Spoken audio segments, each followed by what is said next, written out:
I'd like to thank you for inviting us, I guess, Vern and I, to your seminar here. It's nice to be here in this country. Like Vern indicated, back home the snow is up to this high, so it's really a lot different for me to be able to wear a short sleeve shirt during this time. So one of the things that I think that the bio here indicated is I've been involved in the education field for quite some time, and that's the background that I come from.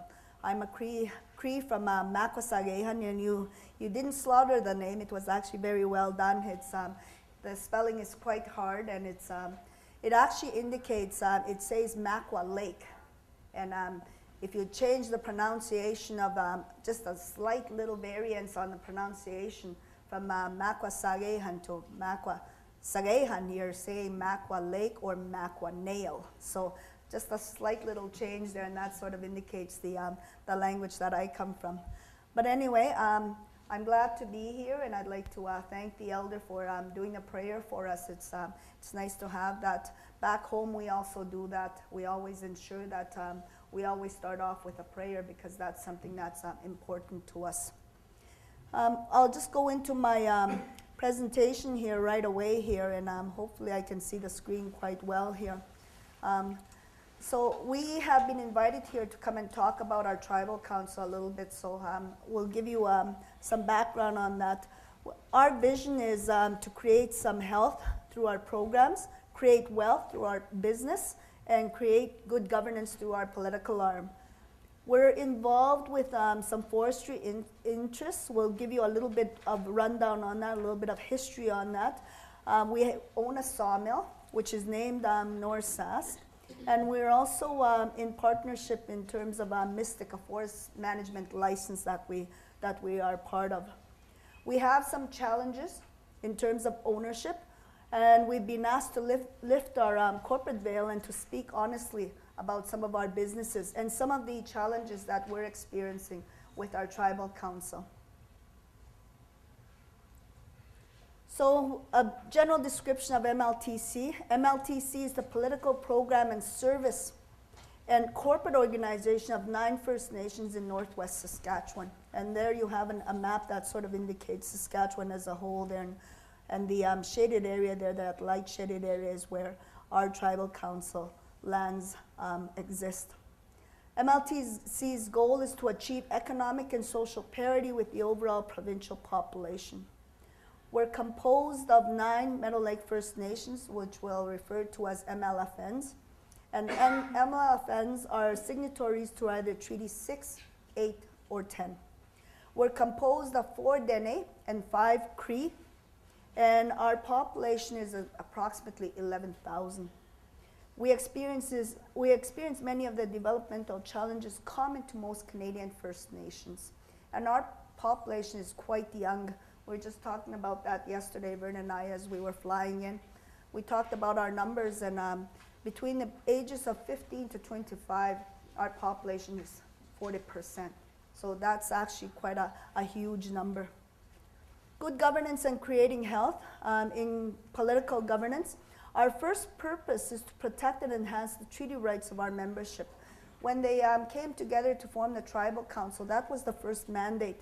And we set up a government-type structure to govern our tribal council. And we also provide a lot of programs. We offer a full range of services, such as things in health, education, etc., to our communities. Creating wealth through our corporate development.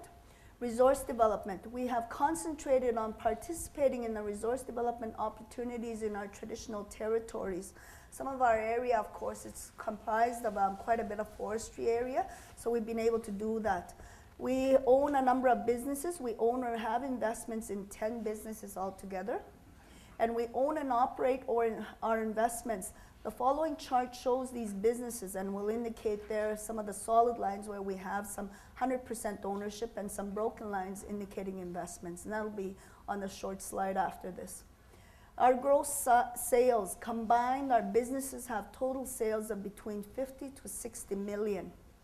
And we have a strong reliance on forestry, which is our main business interest and has been for quite some time. So 75% of what we do is in forestry. This is our business investment structure that we have. These are some of the businesses that we're involved with. In forestry, we own 100% of a stud mill, which is Northsass Forest Products. And along with this, we also have a forest management license, and we own 50% of that. Meadow Lake OSB, which is located in Meadow Lake, which is where we're located. We have an option to buy 10%. Right now we have a 1% share on that.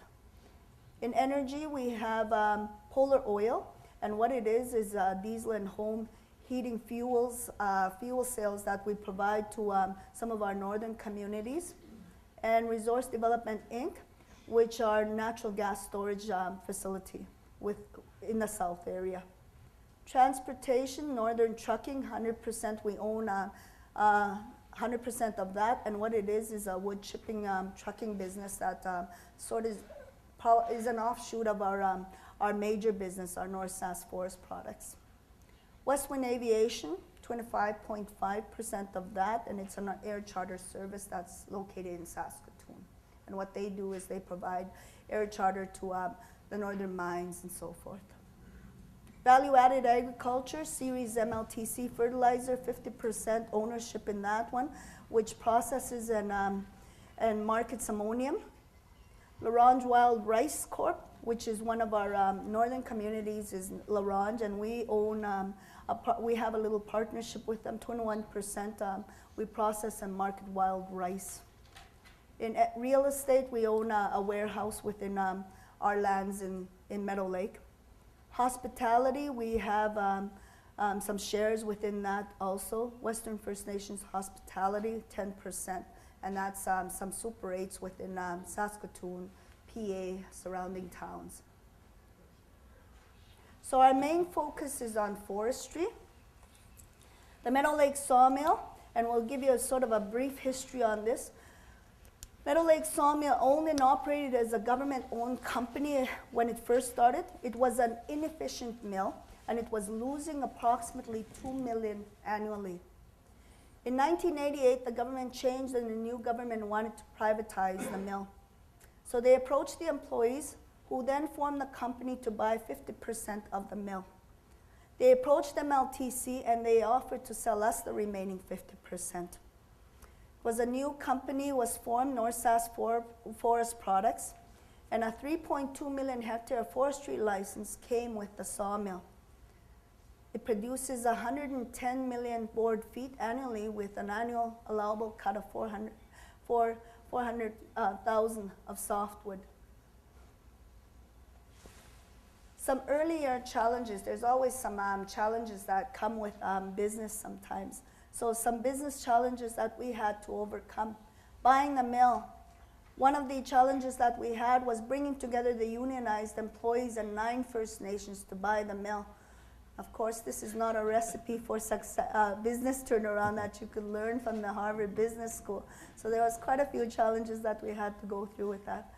And turning around a money-losing sawmill was also another thing. I mean, this sawmill was losing quite a bit of money annually. So invested heavily in the modernization of the mill, and we hit a decade of high lumber prices, and we had unrestricted access to U.S. markets. So we produced lumber in Canadian dollars and sold in American.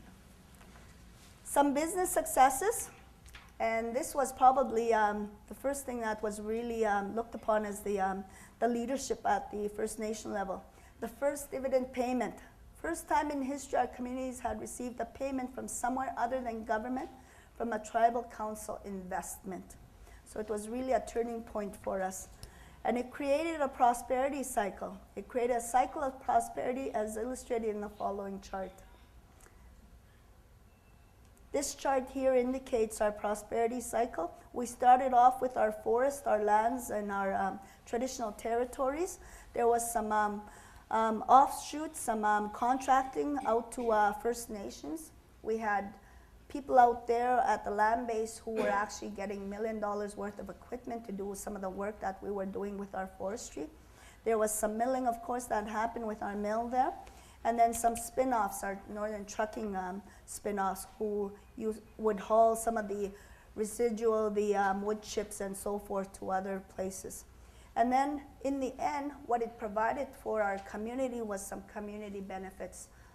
Those profits accrued back to the communities. They were reinvested in things like housing, some youth programs, some recreation programs, and so forth.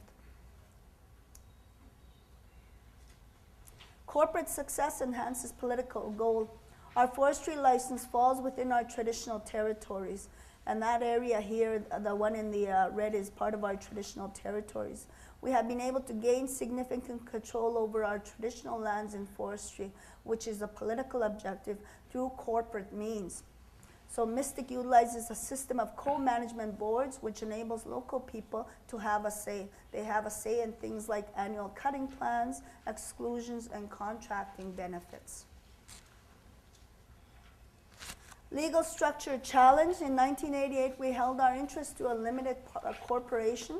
We struggled to find a way to hold our interest free of income tax, and we saw a limited partnership as the means to provide the liability protections and exemption from income tax that we were looking for. We wanted to ensure that there would be no liability back to the tribal council or any programs and services. So there was, that link was, we needed to make sure that that link wasn't there.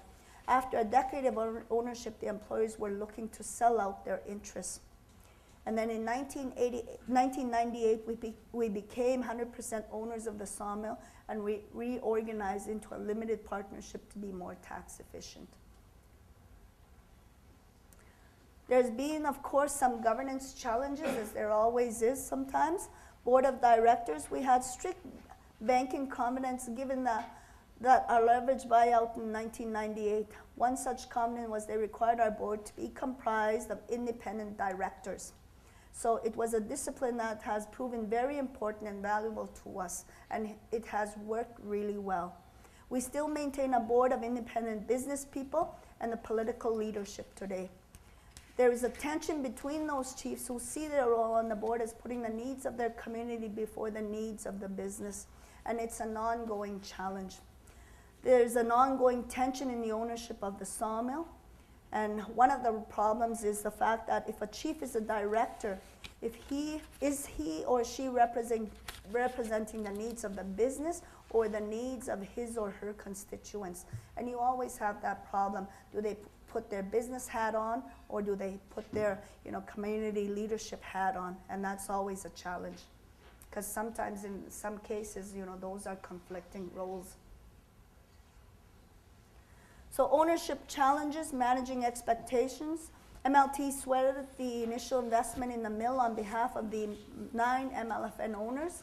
The mill appreciated rapidly, and we were starting to see some dividends back to the communities.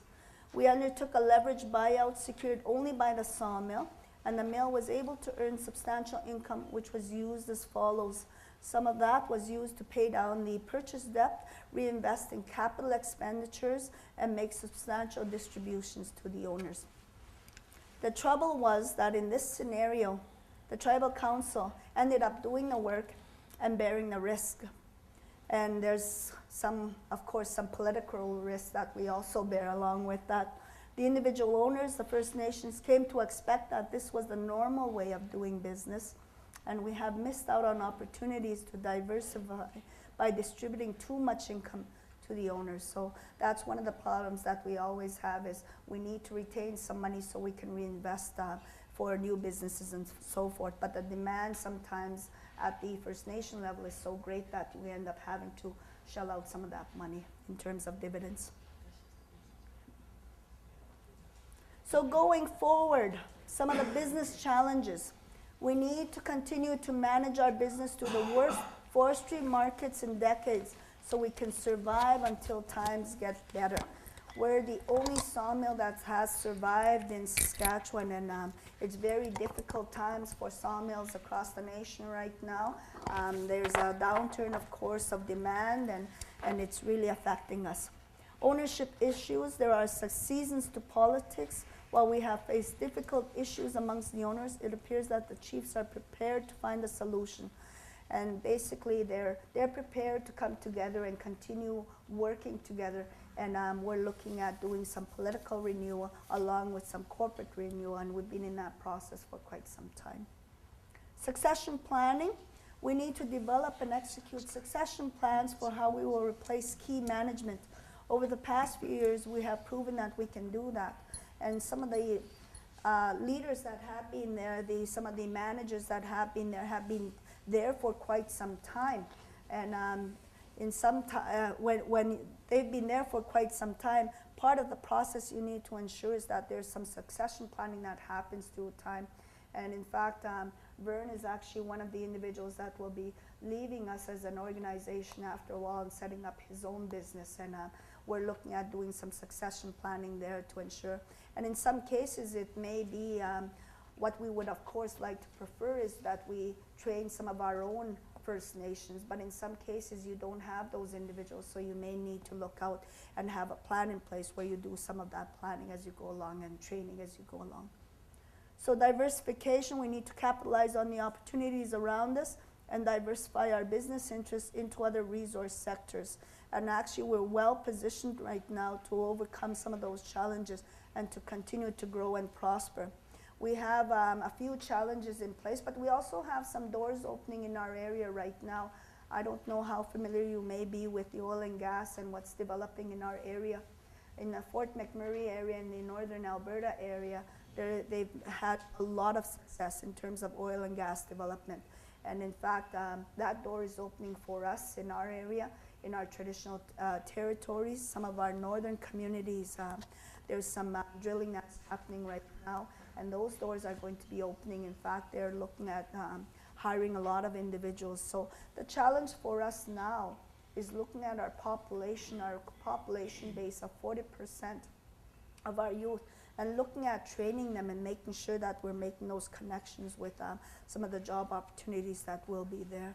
So those are some of the challenges that we have, and these are some of the logos of our First Nations, and it's 9 First Nations that we work with, and I work with 9 chiefs at the table, and I've got some very good experienced chiefs at the table, and I've been in this for just slightly over a year and a few months, so it's actually very exciting for me to